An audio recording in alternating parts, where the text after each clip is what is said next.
I deliberately kept going from category to category to show the universal applicability of this approach. And really, it's very simple. My insight was that marketing had been talking to the wrong system in the brain. And we were spending billions of dollars trying to persuade the conscious mind, the part that actually doesn't do the buying. Once you start designing your marketing to respond to instinct, then everything changes.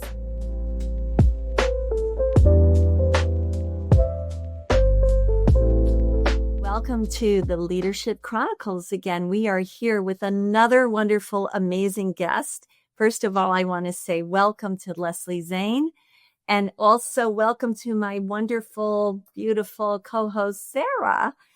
Good to see you again, Sarah. Always a pleasure and joy. And Leslie, we are so thrilled that you're with us. We have quite a show for everybody today because you have quite a life and quite a story. And Sarah and I can't wait to unpack it all. So thanks for being here. Thank you so much for having me, and how privileged I feel to be on this HBS Women's podcast. Go HBS Women. And I think this is going to be a lot of fun. So I've been looking forward to it all week. It is. And there's so much that we need to ask you about. So we're going to dig right in. We're going to jump right in, everybody. Leslie Zane is an award-winning marketer.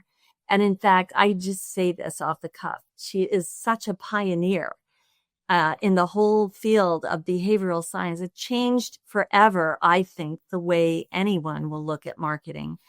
During Leslie's early career at P&G and Johnson & Johnson, Leslie maintained that what people say is unreliable, that telegraphic cues are more effective than direct persuasion, which is completely counter to what everybody's been told, and that brands are being over-promoted instead of creating instinctive brand preference.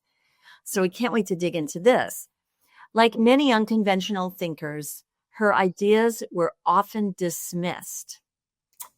And in 1995, she founded Triggers, the first brand consulting firm rooted in behavioral science, generating over $25 billion in incremental revenue for Fortune 100 clients. Woo! Leslie, that's huge. Leslie is an alumna of Yale and Harvard Business School and Bain, and she is also the recipient of the Congressional Women of Distinction and the Ogilvy Award. Wow, that's terrific. In 2021, she coined the term COVID status. That's a cool term that you came up with, very creative, predicting lasting behavioral effects of the pandemic. And you were right. Yep, you were right about that. Zane's work has been featured in over 25 prestigious publications, including Harvard Business Review and the World Economic Forum. She has a book called The Power of Instinct, The New Rules of Persuasion in Business and Life, and has been hailed as the biggest game changer since Malcolm Gladwell's Blink. That's quite a feat. And was released by Hachette in June 2024. Leslie serves on the board of El Centro Hispano, which empowers Hispanic immigrants with skills to thrive in the United States. So welcome, Leslie. Thank you so much again for being here. We're thrilled. And you were a pioneer in marketing. You were a pioneer, and you developed this whole thing around instinctive behavioral science. And I think it has implications for not just marketing, but everyone in every aspect of life. Yeah. Leslie, go back to HBS. Tell us, what drove you to go to HBS to begin with? Like, what was the whole reason why you wanted to go? And did it fulfill everything that you had wanted it to fulfill, your dreams for going to HBS? Let's start with that. Sure. Well, I was working at Bain Company in Boston in Bain's heyday. So this is the 1980s. The brand Bain, the company Bain, is growing 30% per year. And they were just a juggernaut. And I was at Faneuil Hall, which was the original location before Copley Place. And Mitt Romney and Bill Bain used to pass my desk every day. And Oh, wow. Fred Reichheld sat behind me. He developed the Net Promoter Score and a customer, the whole foundations of customer loyalty. So I just thought that I was in the best place in sliced bread. And Bain at the time was just very advanced. They were doing 360 feedback. They were doing mentorship. They were doing collaboration. They were doing like all these things. Like I was placed with like a big sister when I joined the company and to show me the ropes. All the things that companies have like only figured out, like, well, some of them haven't even figured it out now. They were doing way back when. And I remember my father saying, "What is this place that you landed in? How do this is like a magical fantasy business world." Was Arik Kadish there? Yes. Yeah. She had the office to my right, I remember reading cases about her at Bain, and yeah. So it was an idyllic foundation. It was my first business experience right after Yale. I remember like putting my name down on a loose leaf paper on a bulletin board to get the interview. And I would say that it totally shaped who I am for the rest of my career because I took on a consultant's lens, which is all about how do we make business better, and not just kind of going along and being okay with the status quo, but always looking for what could go wrong here. How can we get ahead of it? Seeing the thing, ahead of time, and just being really strategic. And little known fact, I sang in the Bain Company band. Oh my God. What kind of music? We sang the song from Fame. It was Bain, We're Gonna Grow Forever. Oh, I can just hear it now. Oh my God. We won't make you sing today. Thank you. I appreciate that. That must have been, are you a singer? I am a singer, or I should say I was a singer. I was in a cappella singing groups at Yale, and I was the Harvard Business School show with David Edelman and a bunch of other wonderful people. So then at Bain, that's what you did. Like everybody went to Harvard Business School. Like if they could get in, that's where they went. So you asked me what was my big, plan, my big world plan of what I was going to do. I just did what everybody else did. No master plan. Sometimes those are the best things that can happen in life. So you get to HBS. What was your reaction? I mean, it is like a shock to the system sometimes. That's what people experience. So was it like that for you, or was it like pure joy, or, did you have any challenges that you were dealing with at the time? Do tell. So first of all, I was in a great section. I was in section G, which was very tight knit and spirited. We were passing notes. We were cracking jokes. I think I learned something along the way, but I mostly remember the camaraderie of our group and the fun that we had. I sat down next to somebody who had huge accomplishments day one. My seatmate was Richard Nanula, who was the youngest chief financial officer in the United States. I mean, he went on to become the youngest chief financial officer for Disney, the Disney Corporation under Michael Eisner. Wow. And I was really good at the soft skill things and the marketing and general strategy. I was really good at, but I was not so good at the financial classes and the accounting classes. And Richard got me through HBS. Gotta love your next door neighbor, right? For sure. He absolutely, coached me, helped me with my homework. And I would say I passed HBS purely because of Richard and his the wonderful, friendship that we had. And are you still in touch? We talk every other day. So yeah, he's a wonderful friend. And also in my section was Barry Sternlicht, Jim Citron from Spencer Stewart, the head of their CEO practice, and who has written so many books I can't even count about management and leadership. Those people were in my section. Prakash Malwani and a whole bunch of other wonderful people, and I should be mentioning all of them. But the other people, Meg Whitman, Jeff Immelt, Cheryl Wooden, were just in my class. And while you were going through it, did you know any of them would become famous one day, including yourself? No, but I do remember telling Richard that he was the most charismatic, creative, strategic person that I had ever met. So I do remember saying something like that to him, and I was right. So I'm a good judge of character. Yes, you are. And the other son, I bet you he felt the same way about you.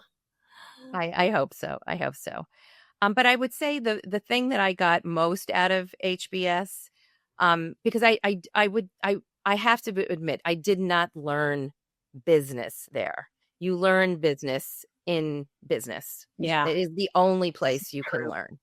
I think it's a great grounding, and you learn a lot of principles and you learn a lot of constructs. The most valuable thing I think you learn it from the case study method, which obviously they pioneered, is to make decisions with incomplete data.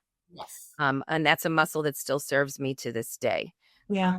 I think leadership really isn't about having all the answers. It's about knowing what are the right questions to ask. And then you have to move forward with incomplete information. And that's how it is.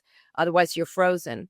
And so I think that was really very, very useful. It's like tapping into your gut, right? Like, more times than not, it's like you tap into your gut. So let's shift to your childhood and your upbringing. Because I know we talked a lot about how like both your parents had an incredible influence in, who you are as a person and as a leader, both your mom and your dad. Let's talk a little bit. Let's start with your mom. So my mother is a Holocaust survivor. She is 91 years old. She just finished writing her memoir. And I would say that since I knew the story of her journey and her survival since I was a little girl, and it was my school project probably every year, from the time I could, write and make a presentation from second grade on, I learned that really survival is about persistence, and life is about persistence. And I had told you the story, Sherry, the other day that, when we went to, there was a little candy store that existed around the corner from my house. And we would go, on a walk, and we would go in there. And I remember pointing to the little toys that I wanted. And I would bring the 3 little toys to my mom. And I would say, can I have one of these? And my mother would ask me, is it your birthday? And I said, no. And she said, is it Hanukkah? And I said, no. And she said, well, then no toy. How did you react? I learned that, you don't get things that you don't work hard for. I would say that I learned from my mother to have an amazing work ethic, and to just keep plugging and plugging until you make it happen.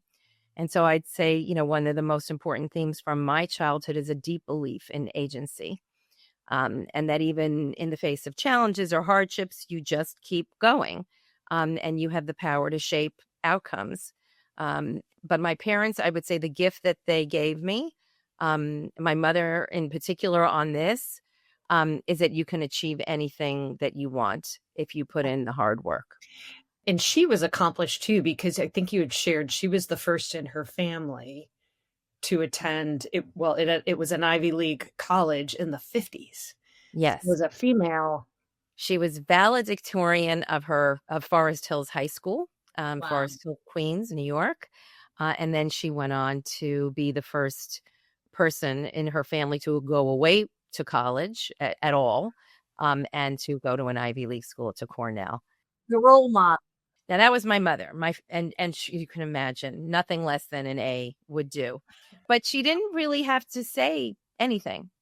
It's not like she ever had to tell me to go do my homework or anything like that. I loved learning, and I was a big multitasker, and she never really had to urge me to work hard. I loved it on my own. My father was different than my mother in that he just believed in me. And he just had that he was just that charismatic force. And I just knew from him that, I could do no wrong.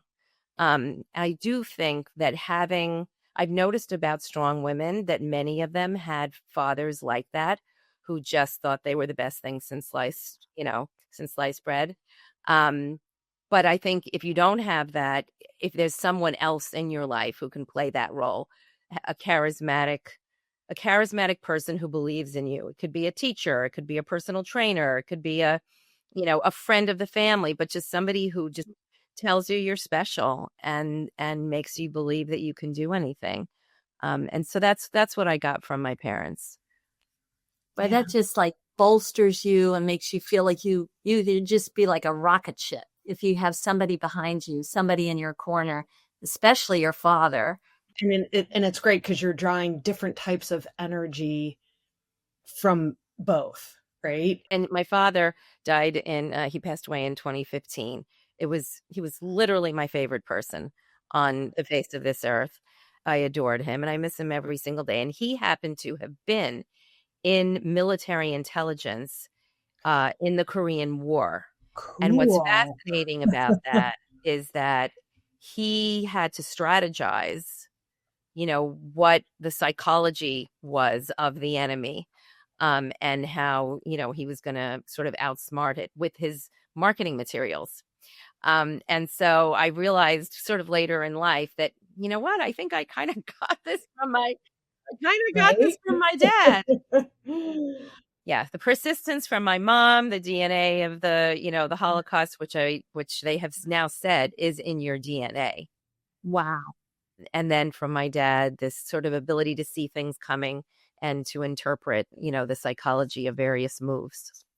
Wow. Both of them sound like amazing people, just amazing. What a great background. Well, that must have carried on in your career. Their influence must have fueled you in a lot of different ways.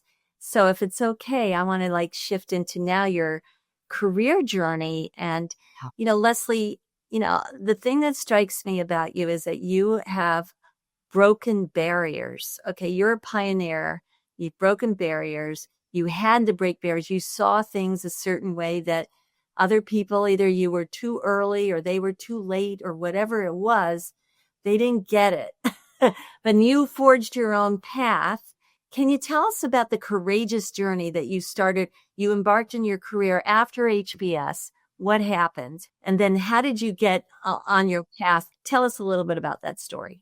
Absolutely. So after Harvard Business School, I did not go back to Bain because at that point in time, Bain did not have a strong consumer practice. I don't think they had much of a consumer practice at all. It was really mostly steel, cost-cutting projects, some wealth management, and a lot of healthcare. I was very interested in consumer psychology and consumer decision-making. And so I went to work at a couple of different big companies that did those things. I went to P&G, I went to Johnson & Johnson, I worked at Revlon, I worked at Avon. I worked at all these companies. And what astounded me was that many of these brands that they owned weren't growing. And I thought, wow, this is kind of crazy. Here I am at P&G, the marketing capital of the universe. I thought I was going to come here and learn how to do marketing perfectly in a way that makes business grow. They write the playbook, right? Yeah. They wrote the playbook. And I found that really nobody knows. It's just kind of like COVID. Nobody knows. And I was challenging some assumptions. I was questioning things. I did feel that we were over promoting, over couponing, essentially buying customers to buy our products. Was it working? What happens in those situations is you get a fleeting bump. You've hurt your margin, but more importantly, you haven't really kicked in instinctive brand preference. You've gotten them to switch temporarily. So it is only a fleeting increase in sales. So I was talking about instinct and the unconscious mind back in the early 90s, really. And people really thought I was speaking a foreign language. Behavioral science didn't exist. What did that feel like? You walk into a room, you have these great ideas. and people are like poo-pooing it or whatever, or not paying attention. How did that make you feel? I mean, obviously, I felt very alone. Yeah. I felt like maybe start questioning yourself. Maybe I am crazy. But I think, look, the hardest part wasn't being wrong. It was being right too early. Because for 20 years, I was essentially told that I was crazy. And yet I couldn't, unsee what I had seen in various, business situations. If I would go to research or I would watch somebody in the supermarket, I would see that they are just instinctively on autopilot, reaching for brands, sticking them in their supermarket cart and walking out the door. There was no contemplation. There was no hemming and hawing, and like very rarely, for the most part, people have their go-to brands, whether it's in the supermarket or online or any place else. You make these decisions mostly on instinct. And I wanted to know what caused that. So everyone else was, and I would say for the last 20, 30 years, has been chasing data. But what I was chasing was what drives desire. Wow. That's what I was trying to understand. And I decided after that, that's when I started my own business. And I decided that I need to figure this out myself. And if I stay inside the corporation, I won't be able to do it because I'll be held back. And I so believed I so passionately believed in this that I went out and started my own company. And now it's 30 years later. Here's that perseverance theme again. You stuck with what you believed in, and you were strong about it. So God bless your parents. Again, they did that. But tell us about the Johnson & Johnson story. You had a performance review, but there was a situation there that I thought was extraordinary. Tell everybody what that story is. I think it's a cool story. I was working on the Johnson's baby business, and the business was down. And we still had only the sort of Caucasian moms and babies, blonde, blue-eyed, and in the typical sort of mother and baby, I'm doing the mother and baby, pose in advertising. And it was really just wallpaper. But I had noticed that dads had been getting more involved in caregiving. They were changing diapers. They were going to the soccer games. They were just getting more involved. Yeah. And when a dad walked down the street pushing a baby stroller, moms' heads would turn. And so this was my moment.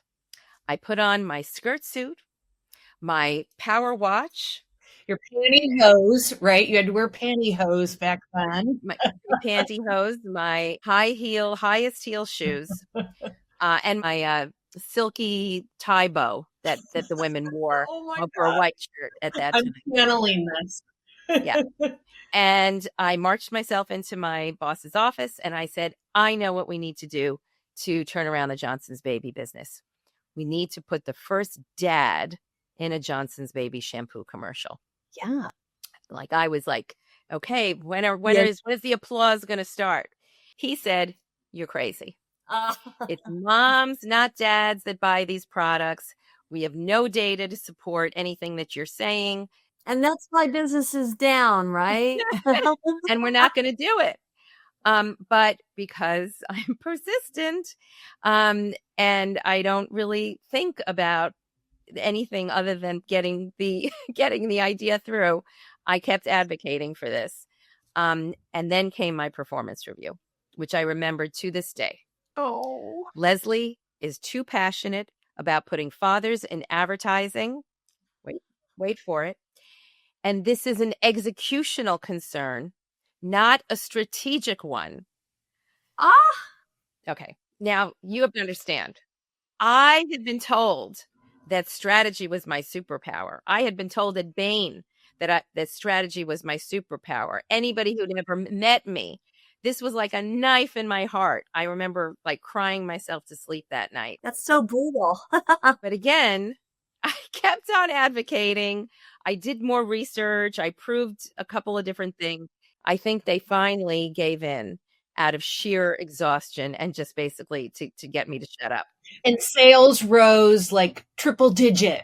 highest scoring commercial in Johnson's Baby's history, and highest scoring commercial in Johnson & Johnson's corporate history, which includes Tylenol and all their other products. Product just started flying off the shelves. Did anyone come to you and say, I'm so sorry? Of course not. No, of course not. In fact, everybody took credit for it. Yeah. Success has many parents. Failure has only mothers. Yeah. Yeah. It's okay. It all worked out in the end. I was just thrilled to see the commercial. I actually have the commercial. I could show it to you sometime. But what I had discovered in that moment is really what matters. Because it did have a tremendous benefit to me long term. I had found my first trigger. Dad with baby is a cognitive shortcut. Why is it a cognitive shortcut? It is taking something familiar, mother and baby, putting a creative twist on it to make it distinctive, father with baby. And it is packed with so many positive associations, which you do not need to say because the brain fills those in. Associations like sensitive dad, progressive brand, he's giving mom a break, the tenderness of the fragile baby against the strong masculine, muscular, masculine body, that visual contrast. It was just captivating and had all of these positive associations baked in that then Johnson's Baby got to leverage by association with it. And that is how the brain works. You take something existing, an existing brand, you add a new association to it, or specifically add a new trigger to the brand, and it gloms on to all of your existing associations about the brand and improves it if you have the right triggers. And so that became the name of my company, and it's kind of been what I've been doing ever since. And in essence, too, Leslie, you're saying it's like you're marketing and selling to the head and the heart, right? Because I love it. Love it. You are selling to the head and the heart, but from a scientific standpoint, what's actually going on is that the brand, like Johnson's Baby, had an existing brand connectome, a model of which is behind me. That is a symbolic representation of how a brand exists in the mind. It's a center node, Johnson's Baby, that's the brand, like a seed that you plant in the mind. And then neural pathways extend from that over time, holding the cumulative memories of the brand. So a brand is nothing more than the cumulative memories that you have in your unconscious mind about the brand, some of which go as far back as childhood, if it's a brand that you've known from your parents or from your early childhood, from being raised. Leslie, this thing about the instinctive thought process and the trigger, that's a little bit like you have the connectome, but then you have a trigger. How did you know that the dad would be a trigger? There must have been something you picked up from that. I realized, so I didn't know it was a trigger back then, and I didn't have the science for understanding it back then either. But I instinctively saw mom's instinct that they were drawn to that father and dad. And one of the really most important things to understand about how the brain works is that it connects with the familiar and it rejects the unique. So father and dad wasn't unique, it was distinctive. It was they already knew the notion of mother and baby and what that means, but this was a creative twist on the familiar, which means they were still drawn to it because it's familiar, but it's more provocative because it was that distinctive twist, and because all those positive associations are what they're drawn to. So Leslie, can you tell us about your concept of conscious and unconscious thinking? And how does that play into decision making? Yeah, absolutely. So think of the brain like an iceberg with the conscious mind above the waterline and the unconscious mind below the waterline. The conscious mind is what you see and it's very easily accessible. And so most research, most marketing is being done to the conscious mind. The unconscious mind, which is below the waterline, is the part that basically marketing leaders and business leaders are missing.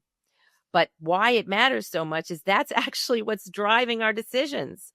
So only 5% of our decisions are made with the conscious mind. The Wow. vast majority of our decisions are made with the unconscious mind, yet we don't spend any time trying to access that or understand that. So the command control center for decision making, for brand choice lies in the unconscious mind. People don't decide with their conscious minds, they decide with their memories. Yeah, yeah, absolutely.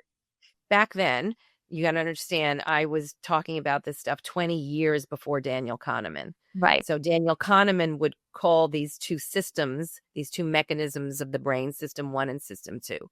System one is that unconscious mind. System two is the slow, plodding conscious mind. The difference is system one is fast and intuitive. It processes information at about 11 million bits of information per second. Whereas system two is very slow and deliberate and analytical. It can only process roughly about 40 bits of information per second.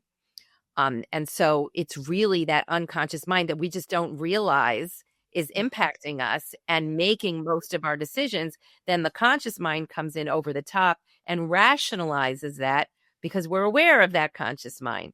But the unconscious mind is just on autopilot, making decisions for us all the time. So Sherry had shared with everybody earlier, Leslie, you're an author, you're a speaker, and you've got this incredible, and I guess I'll call it business or agency triggers. Like, who are the types of like organizations or industries that you've found great success with? So it's a great question. We started out in CPG. Because that's where a lot of the more sophisticated marketing work has always been done, even early on. But over time, I really wanted to prove that this approach is not just relevant for, quote, consumers, but that it actually works for every other kind of buyer. Because even in politics, as an example, because the human mind is the human mind. And whether you're a B2B buyer choosing your, health insurance or which asset manager you're going to use, or you are a HCP, a healthcare provider, deciding which medication you're going to prescribe for your patient, it's really the same thing. People make decisions on instinct. And so I deliberately kept going from category to category to show the universal applicability of this approach. And we had like some of our most amazing successes were actually in healthcare in terms of like 4 or 5 times the growth that we had in other categories, which is really exciting. And really, it's very simple. My insight was that marketing had been talking to the wrong system in the brain. And we were spending billions of dollars trying to persuade the conscious mind, the part that actually doesn't do the buying.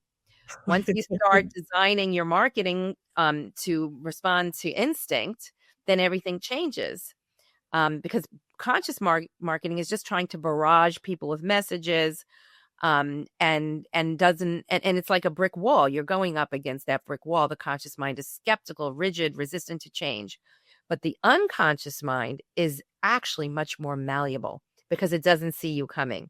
So it kind of can't put up as many barriers. There are implicit mental barriers, which you need to understand, but you can overwhelm those with positive associations.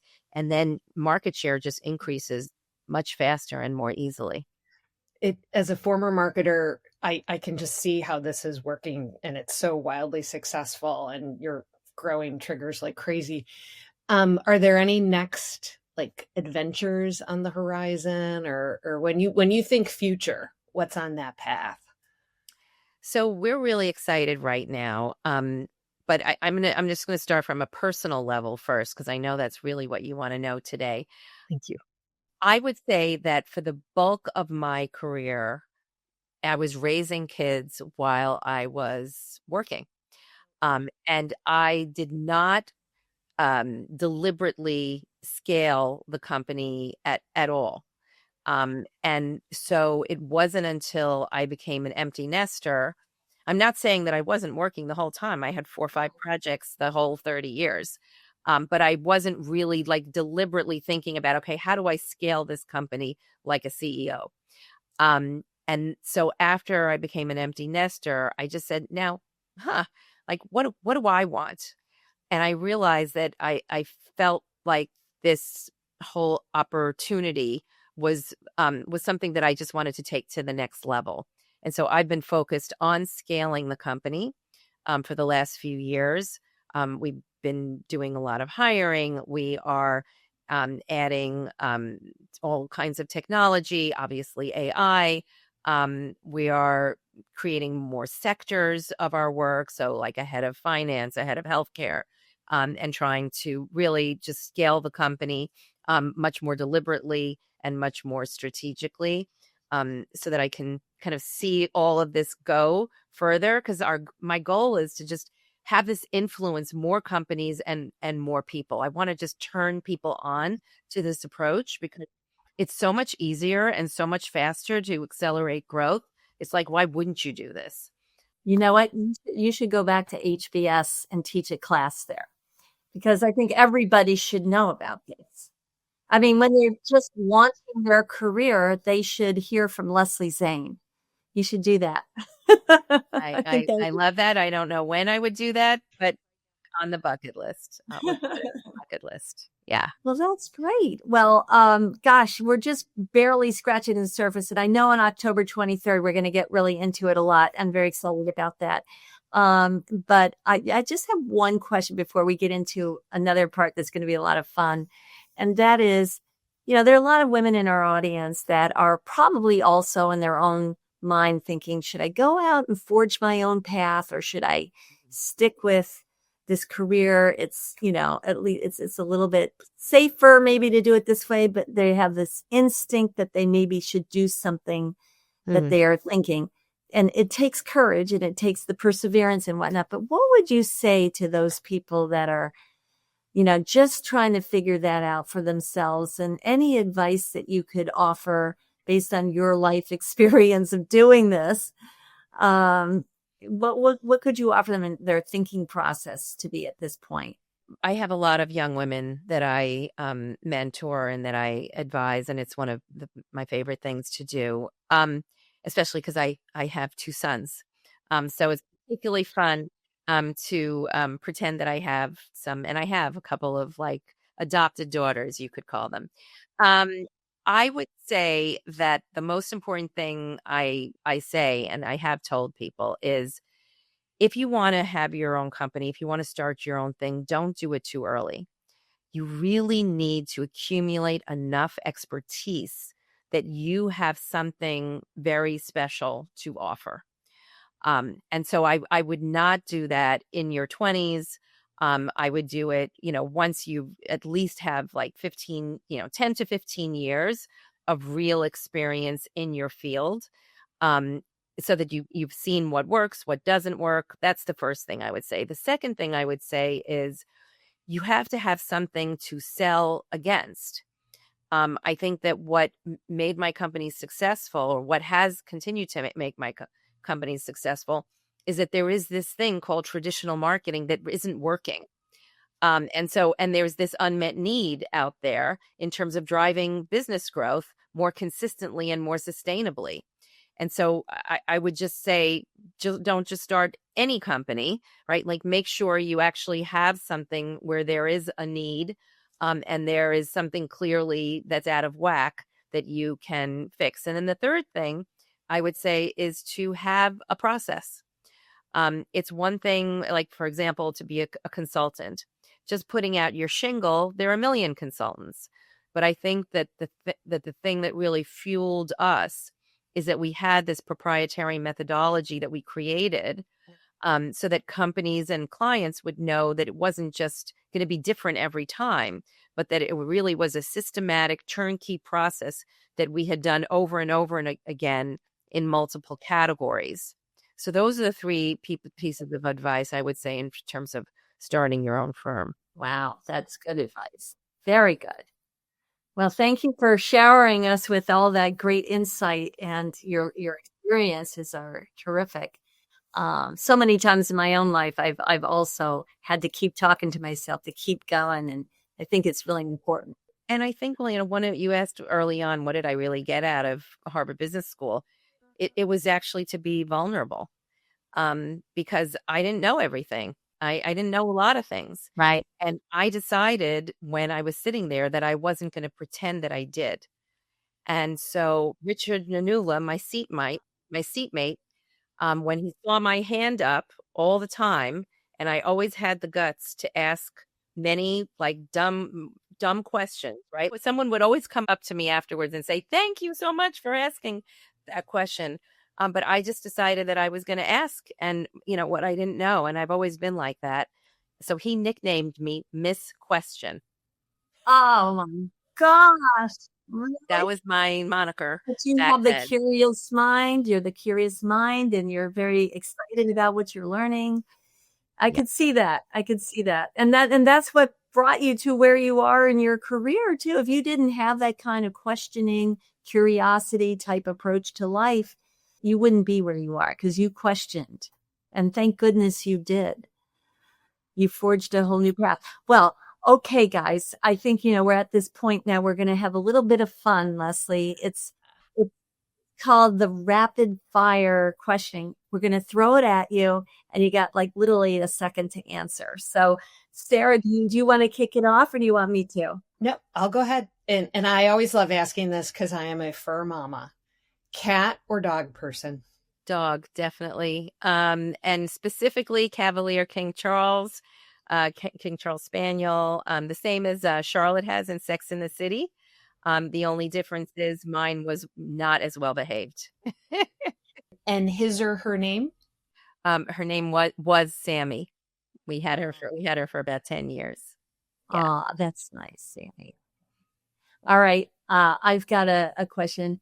What is a thing that you have in your purse that you carry with you all the time that is just like life-saving, that you have to have it with you? I would say it's my Chanel Ice lip gloss, and my phone charger. And that's what you're wearing. That's beautiful. Yeah. Thank you. Well, one keeps my lips from being dry, and the other one keeps me powered. So, secret talent nobody knows about. I sang in a cappella singing groups at Yale and HBS. I still love perfect harmony in music, and I guess also in teams. It was fun.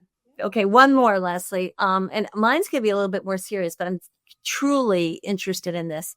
What is the most inspiring thing that you've seen another leader do?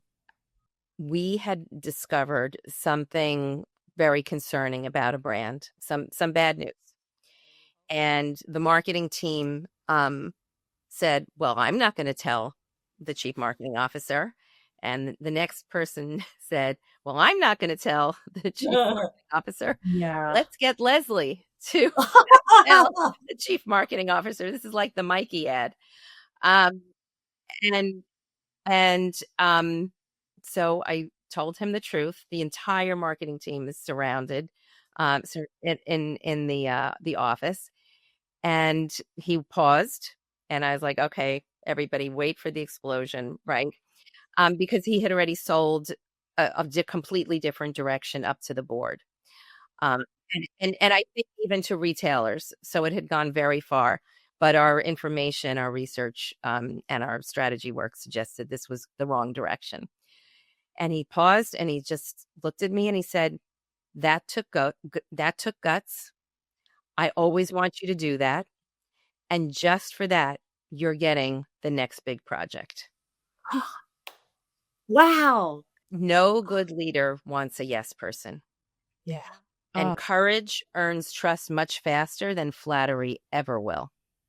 Well, and people want to be told the truth because they need to know, or else they look terrible. He was going to go off in the wrong direction. yeah. You need to operate with facts and truth. And oh gosh. Well, Leslie, thank you so much for chatting with Sherry and I this past hour. And when you shared that you were told a couple of times that you were crazy, it made me think of, I'm a quote gal and I hang all these quotes on a bulletin board.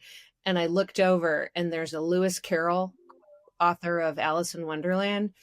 And it says, "You're entirely bonkers, but I'll tell you a secret. All the best people are." Aw. You are one of the best. Thank you. And thank you, Sherry. Always a pleasure and joy to hang with you. What a wonderful treat to be with you two fabulous ladies. This was really, really a lot of fun.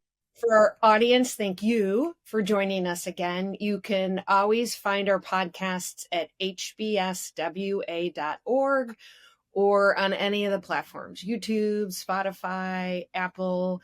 And it's so amazing. We get to meet these just awe-inspiring female alum like Leslie. So thank you for joining us today. And we'll see you for our next podcast soon. Bye-bye, everybody. Thank you, Leslie. Thank you so much for having me.